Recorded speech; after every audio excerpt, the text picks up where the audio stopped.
Awesome. And then we'll share after.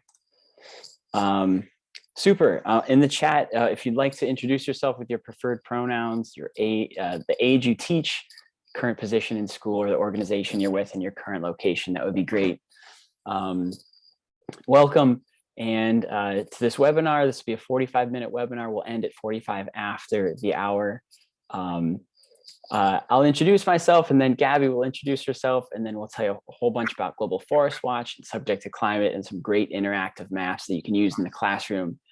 So my name is Dan. I'm the Chief Content Officer at Subject to Climate. I've spent 11 years in the classroom in the elementary, middle, and high school grades, teaching pretty much every subject, STEM and humanities, a lot of time in the middle school and a lot of time at the end doing climate and sustainability work. I'm full-time now with Subject to Climate as of this school year. This is my first year not in the classroom, and love what I do, love what we do at Subject to Climate. Currently based in Burlington, Vermont, and excited to share a little bit with Gabby and Global Forest Watch. And so I'll pass to Gabby to introduce herself.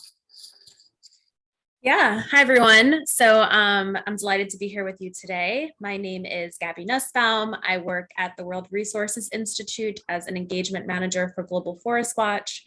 I've been working with Global Forest Watch for over 6 years now, working with different partners and organizations on how to use our platform, our data, and our tools. Prior to working here, I've worked in different environmental conservation organizations in the US, UK, Cambodia, and Bangladesh. I'm based in Washington, DC, and I'm looking forward to talking with you all more today about how you can implement maps and data into lessons on climate and forests. Awesome, thanks. So here's our agenda for this evening. We'll have an introductory question. I think I might play that video again, Gabby, yeah. And then Gabby will take over and tell you all about Global Forest Watch and the amazing interactive map and all of their data. I'll speak a little bit about Subject to Climate and what we have to offer, and we'll share some other interactive maps you can use in the classroom, and then we'll have questions and discussion at the end. And so a couple of norms here using Zoom. Please use the chat as a secondary mode of communication. And you can use your reactions as well, and we'll save the live chat until the end. The goal is 35 after the hour to have 10 full minutes of questions and discussion at the end. And so to get us started, in the chat, please, if you could answer this question, that would be great. What is your personal connection to climate change? So is there a specific location on this beautiful planet that you love? Or why did you click the Zoom link this evening? Why are you here? Why does this matter to you? Is it some family member you love, or why have you chosen to be here? And so I'll share. So for me, my biggest motivator now is my son, who's about 9 months old, and so doing everything we can. I always think of the book All We Can Save, to protect and care for what we've got, and for all humans, and for all life on Earth. So he's my primary motivator. That's my connection. Gabby, how about you? Yeah, so for me, one of my hobbies is scuba diving, and I've been doing that for about 15 years. And over time, I've really seen the health of the ocean and coral reefs decline pretty visibly. And I also love to travel, and I noticed the same thing happening with our forests and other aspects of our natural world. So that's something that's really moved me, and it really felt like a call to action for me. Sweet. All right, Gabby, take it away. Thank you. Okay, so it's great that you're all here. I'm looking forward to sharing with you more about Global Forest Watch. So for those who aren't aware about Global Forest Watch, it's an online platform that provides data and tools for managing and monitoring forests, stopping illegal deforestation and fires, calling out unsustainable activities, defending land and resources, sustainably sourcing commodities, and also conducting research. Global Forest Watch's overall mission is increasing knowledge and transparency about forest landscapes. It's hard to manage what you can't measure, and Global Forest Watch makes the best available data about forests available online for free, creating transparency about what's happening in forests around the world. Better information supports smarter decisions to sustainably manage and protect forests, and transparency on forest information can help the public hold governments and companies accountable for how their decisions and actions impact forests, which in turn mobilizes local action by governments and civil society. And lastly, improved forest monitoring can help companies make more sustainable purchasing decisions, facilitate action against illegal clearing, and stop commodity-driven deforestation and manage forests sustainably. So how does Global Forest Watch work? By harnessing cutting-edge technology, Global Forest Watch allows anyone access to near real-time information about where and how forests are changing around the world. Global Forest Watch and its data are made possible through a range of well over 100 partners, including both users and data providers. Some of our partners include Esri, a geospatial system, NASA, Google, different universities, and researchers, including the University of Maryland, and of course, organizations like SubjectToClimate. Our monitoring systems use remote sense data or satellite data, which is analyzed to detect changes in forests. Our research partners at the University of Maryland trained a computer algorithm to see deforestation by comparing multiple satellite images showing the same area of forest captured at different points in time. And we then use the massive cloud computing power of Google to run the algorithm weekly to analyze the latest images. The first run was an enormous computational undertaking involving 1 million hours of computation carried out in parallel on 10,000 machines and taking Google 4 days to complete. And something of this scale has never been done for forests before this. Google even joked that when they started running the algorithm, it used so much power that the lights flickered in their headquarters at Silicon Valley. So with this data, we can now see what's happening in forests like never before. So for example, these pink pixels, that's the data showing forest loss. And when you look closer, you can see that this is actually detecting an illegal logging road cutting through the Amazon rainforest. And you can see these logging trucks on this road. In addition to the Global Forest Watch main website, which is globalforestwatch.org, we have other tools to help further our mission. So we use Global Forest Watch Pro for companies to monitor deforestation risks within their large portfolios. Forest Watchers are free mobile application available on both Android and Apple. So feel free to download it and try it. And you can use the app to monitor an area for alerts and navigate to verify the alerts on the ground and report on what you see. This might be something interesting that you might want to test out in classrooms. We also have Map Builder, which is a custom mapping application that allows users to build their own maps using the data and analysis tools of Global Forest Watch. This tool is mainly for GIS professionals who are interested in building a map. And then we also have the Global Forest Review, which is an online report that synthesizes a lot of our data further into insights as to what's happening to forests around the globe. Our deforestation alerts are mainly used to manage protected areas, assert community rights, investigate illegal activities, enforce conservation agreements, and raise public awareness and transparency. For example, one organization we work with used Global Forest Watch to highlight environmental effects of a dam, and that put enough pressure on the government to result in them opening an investigation and fining the contractors $300,000. So it really does, there are a lot of examples of how this has really worked to put pressure. But I think it not only can Global Forest Watch be used to put pressure on companies and governments, but it's a great resource for teaching because it really gives you a visual representation and information about what's happening around the world. So that being said, I'm now going to show you the Global Forest Watch website in a bit more depth and give you a walkthrough through it. So give me one moment. I'm just going to open up the site.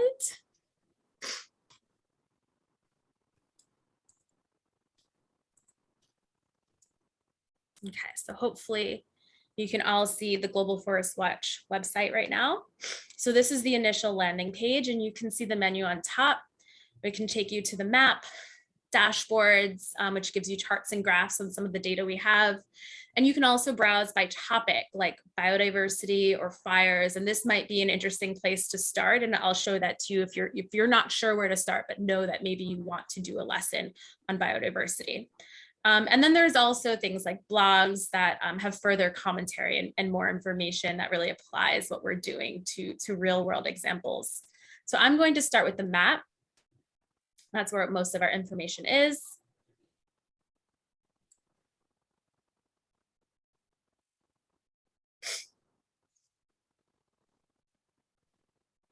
One moment.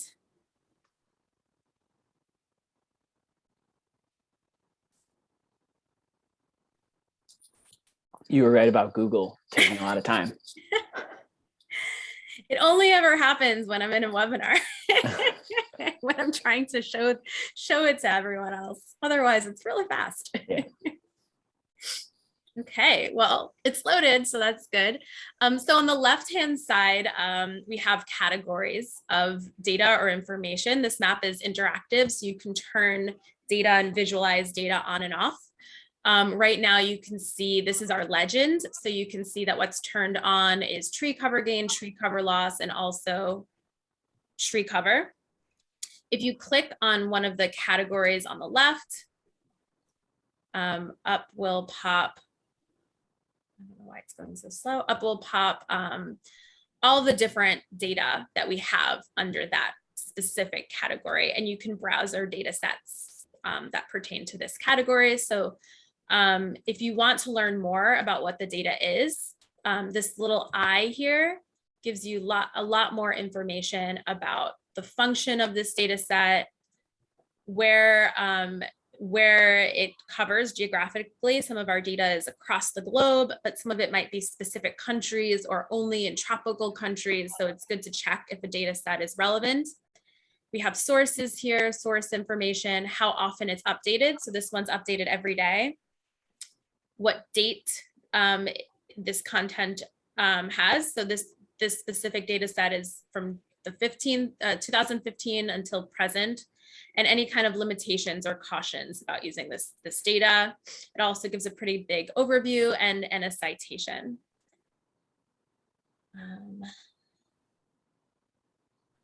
So some data sets that I think might be interesting here. For example, fires, you can see where fires are happening across the globe by turning it on and off. You can also look at post fires, so burned areas. And then we also have things like what are the drivers of tree cover loss across the globe.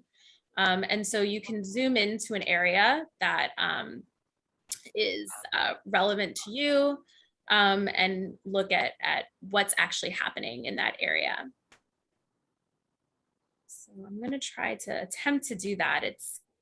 I think the screen sharing makes my computer slow. I'm pretty sure that's what's happening here. So let's see. This might not.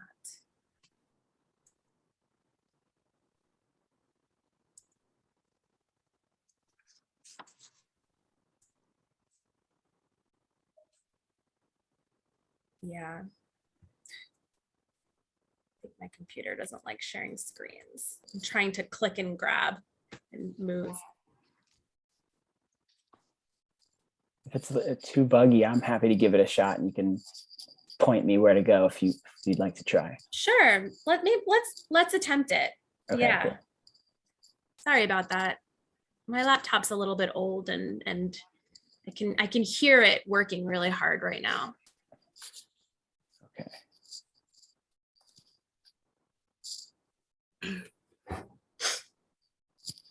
Let's see. Can you make me host again, Gabby, please? Thanks. Yes, I probably can.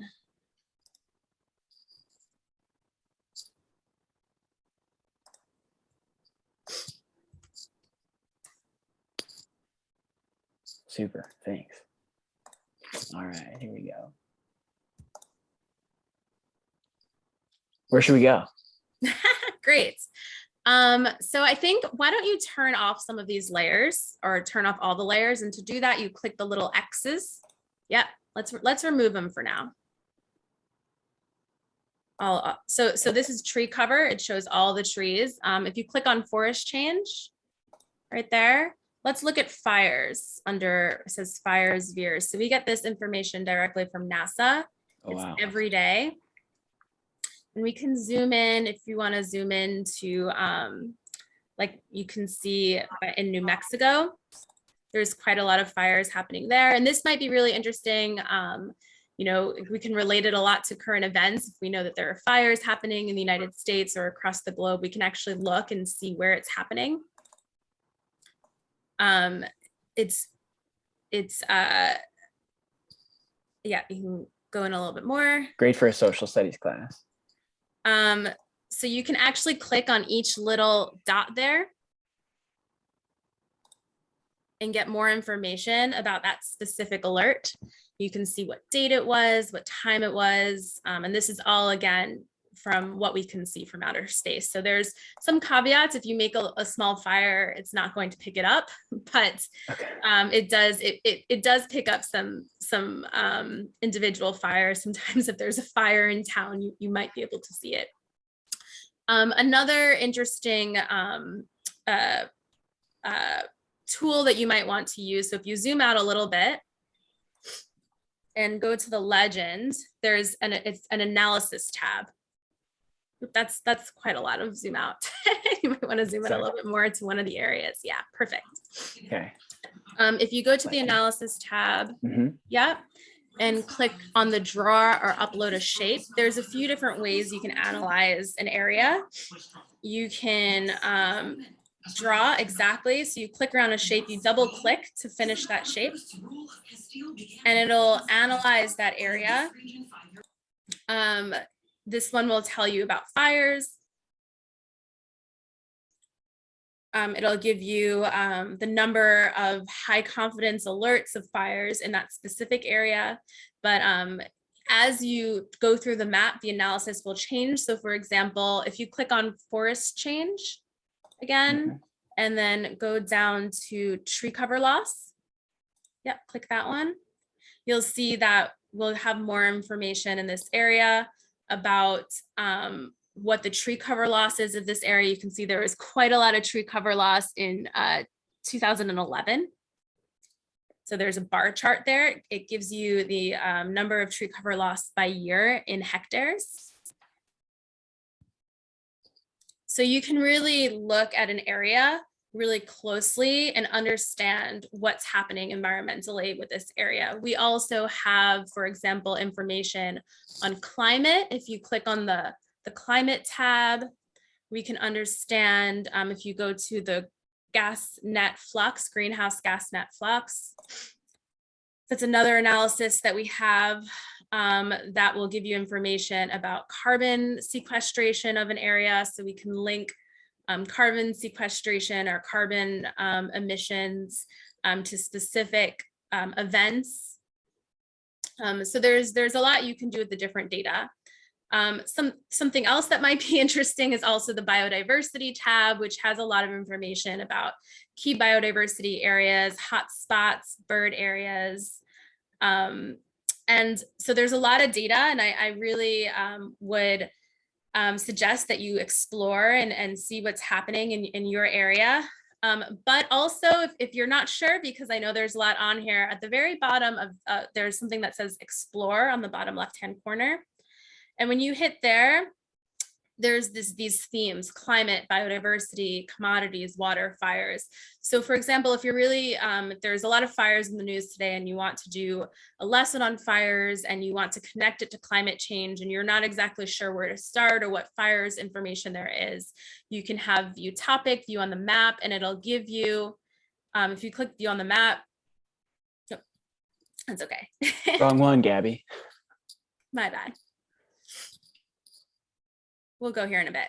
So we'll go If you just explore. click view on the map, it'll give you all of the data that already exists in terms of fires, and it'll open that up so that you can see what's happening with fires. And it's the same thing with climate, with biodiversity. So it makes it a lot easier for you to understand which data sets are most relevant for what you might want to look at.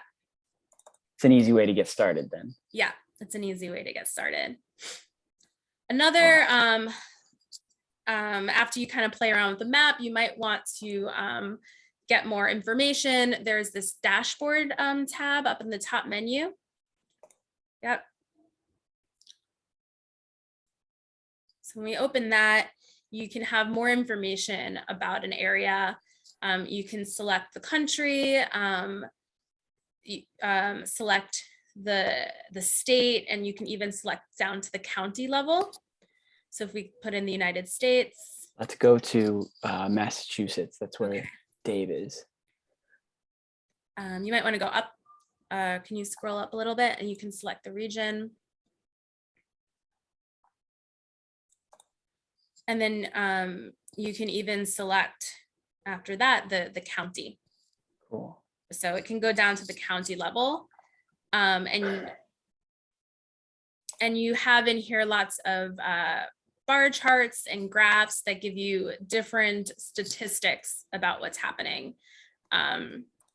There's a summary page, and then it breaks it down. You can see these tabs: land cover, forest change, fires, and climate. And then even within each bar chart, if you click the little cog, the little, yep, right there, perfect. You can actually filter and change what the graphs look like. You can change the years. You can change different parameters. There's a share button. You can share it. There's also a download button. So this could also be an interesting way to show information or look at how change has occurred throughout the years in a bar chart or a graph rather than within a map. So there's a lot of information there. Awesome. And then the last bit of this page that I'll show you is the topics one, which is where you went to a bit before, up on the top. Okay. And so click on biodiversity. So again, if you're not exactly sure where to start, you can look at these topics. If you click on it tells you a little bit. If you click on related tools, it'll give you some information about data, places you might want to look on the map. There's things about, for example, tiger habitats, and then it'll also give you some information about relevant blog posts and other relevant tools that might be of interest based off of the specific topic that you're interested in. An absolute treasure trove of information. It's a lot there. Yeah. Yeah. Awesome. So, so I hope you found a bit of inspiration from the available information on this, the website and the interactive map, and I encourage everyone to play around with it a bit. And yeah, I look forward to answering any further questions at the end of the webinar. So with that, I will hand it back over to you, Dan, to talk more about SubjectToClimate. Awesome. Thanks so much. Cool. So checking the time. So I'll do about 8 minutes or so on SubjectToClimate and some other interactive maps, then we can have a nice discussion. So I want to share first just a little bit about SubjectToClimate. We are a nonprofit online connector of resources. We just launched last year in August. And our goal is to make it as easy as possible to teach about climate change for all teachers in K-12 and all subjects. We have three basic, three sort of areas that we offer. One is our resource database, you can see on the left side, so I'll show you that. 2 are our lesson plans that we create in-house by teachers. And then 3 are our news articles. And so just a few benefits of SubjectToClimate before showing you our platform. Everything is reviewed by teachers. So we look through everything, make sure that the links are working and the images aren't blurry and it's working so that It's good stuff, so you're not scouring the internet on Sunday night for a couple of hours trying to figure out what to actually do with your kids. Everything is credible, so everything is reviewed by a climate scientist. So we reviewed independently Global Forest Watch, it passed the test, and then also every single individual resource, including the map, goes through a rigorous rubric from a climate scientist. Our goal is to save you time and to have an easy to navigate platform. And we strongly believe in equity, and that so everything we have on our platform is free, no pay. We are partnered with tons of people, including the wonderful people like Gabby at Global Forest Watch, Nature Conservancy, Ecosia, tons of groups where we pull content and we put it in one spot for you to use with your kids. So we have museums and education organizations and art groups and news groups, Yale program on climate change communication. And so we've got 4 slides here of just some of our content partners. So let's have a look at our platform. So here's our home page. I'll make it a bit bigger here. And so let's pivot, and I'll actually show you our news articles first. So they're featured right here on the home page. And so basically anything related to climate or environment, we get with the partnership with the Juice, great people who take news articles and write them for different grade levels. So if we have a look at this one from yesterday about these scuba divers pulling trash from the bottom of Lake Tahoe, this is really useful for sort of those in the cracks times in school, before class, the end of class, somebody finishes something early. You can say, go to SubjectToClimate, check out the news articles. And they're all written at 4 different grade levels. So this text here and these vocabulary words that you can click on, students can click on, are all written for 5th and 6th graders. And there's also one comprehension question down at the bottom, which you can click on and see if you get it right or wrong. And if that's too easy, students can go up one, more difficult reading level, and then a different question, more difficult question too. And so we get these sort of every weekday or so, we have a new news article where students can go to our site, read a little bit, 2 or 3 minutes, answer a question, and learn something about climate change. We love this feature on our platform. So that's number 1. Number 2 are our lesson plans. And so we can go to STC lesson plans. And we have lesson plans 3 through 12 at the moment. So say you are teaching 8th grade and you're teaching a social sciences class and you want to talk about justice. We have lots of topics. We have lots of lesson plans that we've written on racial justice, and economic justice. And so let's have a look at one of these lesson plans. Let's look at this one, Wangari Maathai and deforestation, because it features Global Forest Watch. And so this is a lesson plan. We use a 3I model in our lesson plan because we believe that inquiry and asking good questions is the key to good learning. So it's got everything you need to implement this in your classroom. You've got 6th, 7th, and 8th grades. It's 80 minutes long. We've got these 3 sections with detailed instructions. So we got 45 minutes on Global Forest Watch. We know that we're going to use the interactive map and this video. That's 2.5 minutes. In the investigate phase, it's an introduction to Wangari Maathai. If you're not sure who she is, she's the first African woman to win the Nobel Peace Prize, who started the Green Belt movement to plant an entire band of trees across Africa to slow desertification. An inspire section, and kids pledge to do something for the earth. And then it also comes with teaching tips. So how can you implement this in the classroom? And finally, it comes with standards. So these are the C3 standards. So that's a lot of stuff. You can also view the lesson plan in a doc. You can download it, you can print it, you can mark it up, and it's got everything you need. And I think the biggest game changer with the lesson plans is the teacher slideshow. So it's ready to go on the board. So it's got everything you need. We've got embedded videos introducing Global Forest Watch, right? Where is deforestation happening and what can we do about it? We've got an embedded video on Wangari Maathai, right? Things that kids can do. So everything is ready to go. And then we've also, for this lesson plan, have a student question sheet, right? So everything is ready for you. So it's the fewest amount of minutes for you to use this in your classroom.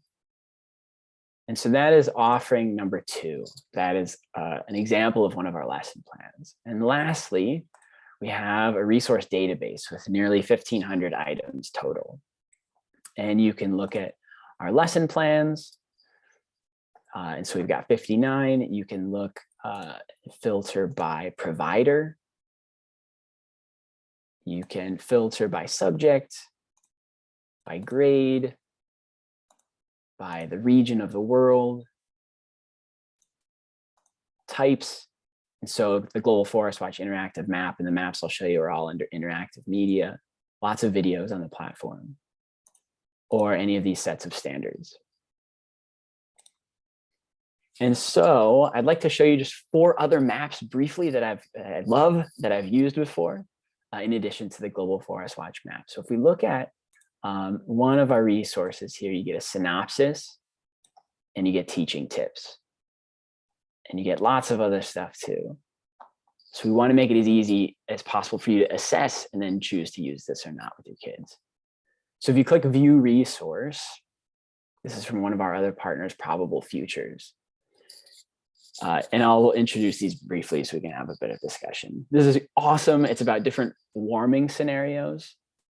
And so this shows days above 32 degrees Celsius or 90 degrees Fahrenheit at 1 degree Celsius of warming. And then this answers the question, what's going to happen depending on how much hotter it gets? So at 1.5, you can see all the colors move around. And there are more days that are hot. They're really hot.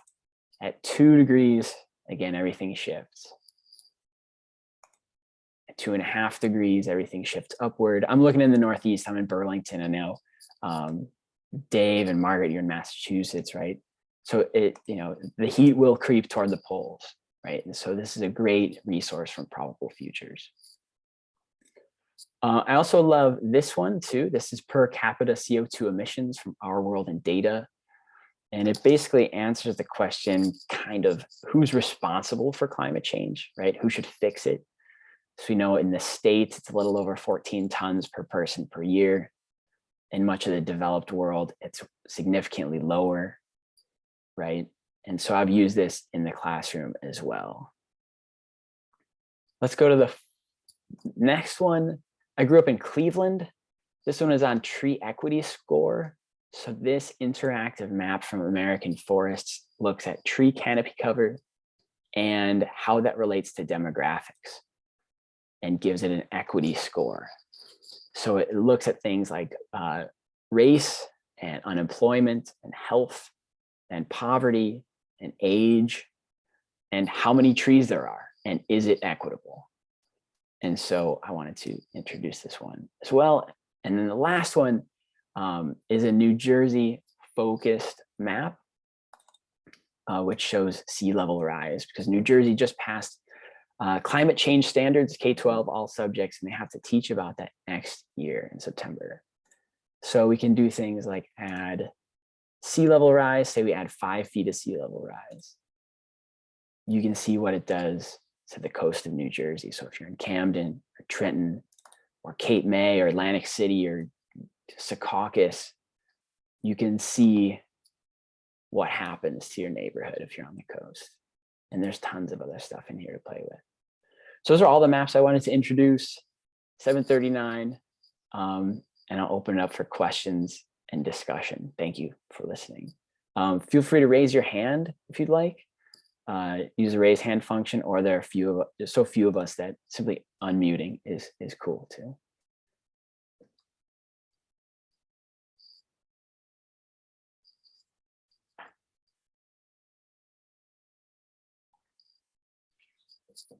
Not all at once. I'm happy to jump in. Hey, Dave. How you doing? Thank you for Good. this. This is Yeah. really cool. There's too much to even, I don't know where to begin. This is really exciting. This is my first year at Boston Green Academy, my first time back in school for like 20 years. But I'm obsessed with trying to get young people to remain curious about the world. I have two kids of my own, so I kind of push them as well.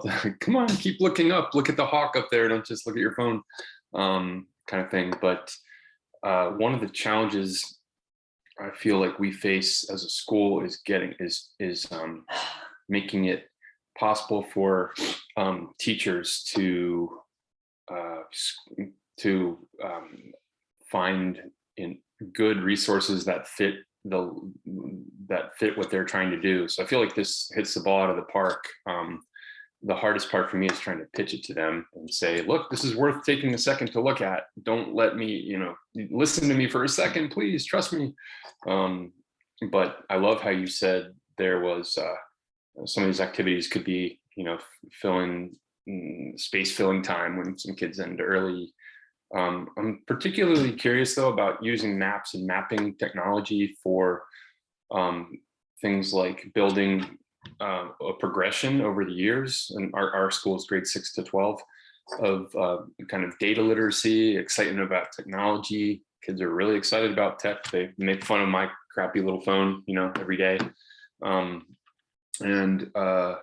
guess trying to, I don't know if you have any advice on how to engage kids without freaking them out about, what is this? I don't get it. It's so far away. I just care about my own community, and there's enough to worry about here. And certainly the population that my school serves, that's not unjustified. And I've had the luxury myself of working around the world and traveling and, not having debt out of college and stuff like that. So if that makes any sense, do you have any thoughts on that? Yeah, I'm happy to have a go at that. I think my philosophy was always kind of like give the kids stuff and then see what they think. So I used last year in the classroom, I used Global Forest Watch and I used the Our World in Data stuff. And they kind of develop their own questions and notice things. And you're building curiosity, you're building that skill, right? You're trying not to school curiosity out of the kids. So I found that always useful, is to just give it to them first. Yeah, and I definitely hear you on the like brand influencer, where you're like, hey, guess what? We should like totally care about the climate crisis, but like you can't like mandate it. Yeah, Margaret or Gabby, I'm not sure if you have thoughts too on using maps and how to use that in the classroom. Margaret's been a high school teacher too. Margaret's with me at Subject-to-Climate, but Gabby, go ahead. I saw you unmute. Yeah, of course. I don't know if you can hear the sirens by me. Apologies if you can. Obviously, I'm not a teacher, but I have shown Global Forest Watch to many different people with many different ideas of what they care about. And something that you mentioned kind of hit close to what I've noticed just around the world, where people really care about where they currently are, right? They're like, why do I need to know about this place halfway across the world? I don't know anything about it. And so oftentimes when I'm showing Global Forest Watch to anyone, I always show their local community or their local area or what's happening there first, right? And it just gets them to explore and understand the data of like, hey, there was maybe a shopping mall built here last year, and that used to be, some trees there. Let's see if this is showing up, right? There's enough information, I think, that you can just look at your local context, or hey, you might have seen in the news about these fires in Northern California or in Colorado. Here we can see about it a little bit more on the map, right? And we can learn more about what does this mean. So I think, anchoring it in what they know, right? Their local community, things that are going around them first. And then with that, we can connect the dots to other places and other areas. And it starts to broaden their minds. we do, you know, we don't, I think you mentioned, I saw in the comments that a lot of our data is for the tropics. And that is true, but we do have some global data sets, and we do have a lot of information just about even the United States. So I think it's still worth looking at that, and kind of grounding it in themselves, because I think especially kids is sometimes harder to, with anyone really, even adults, sometimes harder to look outside of your immediate vicinity. Yeah, and I think Gabby and Dan answered it excellently. Relevancy, we know that there's a lot of studies that place-based learning really helps take such a abstract concept and make it a little bit more concrete. So that is definitely something. I really think the news articles, for example, kids love current events, and that's something that they get excited about, but it really is to always pair it with things about solutions, so that students don't get discouraged by looking at all this data, which can be, you know, discouraging sometimes. And so pairing that up with stories of solutions, or even lesson plans on that. So I know that the SEC lesson plans always end with some sort of inspire stage, because we don't want to just get them to investigate and feel helpless. So those are some of the things that, you know, tactics that I've used in the social studies classroom. Thank you.